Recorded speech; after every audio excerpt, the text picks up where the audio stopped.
আমার মা অসম্ভব বেগুন খেতে ভালোবাসতেন। যেখানেই বেগুন দেখতে পেতেন তিনি কিনতে নেমে যেতেন। সেই নিয়ে আমরা তাকে ঠাট্টা করে বেগুনি পালও বলতাম। তো আমাদের বাড়িতে বেগুনের বিভিন্ন রকম রেসিপি হতো।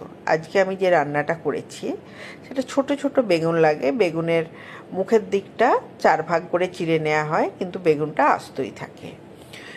আমি অতটা ডিটেলসে দেখাইনি, পরে দেখাবো। তা আমার দিদা আবার এতে একটু সর্ষে অ্যাড করতো, আমি সেটা করিনি। আমি আদা, পেঁয়াজ, রসুন, লঙ্কা গুঁড়ো, হলুদ গুঁড়ো আর টক দই দিয়েই রান্নাটা করেছি।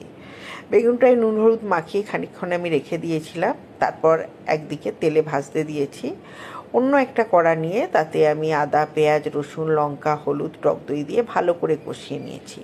মশলাটা কষানো হয়ে গেলে আমি বেগুনের ওপর দিয়ে দিয়েছি। একটু কালো জিরেও ফোড়ন দিয়েছিলাম।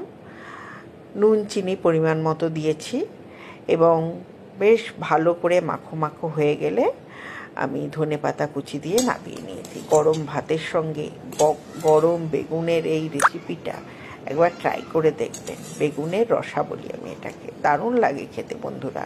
এটা আমি রাজস্থানে গিয়েও খেয়েছি, খুব প্রিয় আমার একটা তরকারি।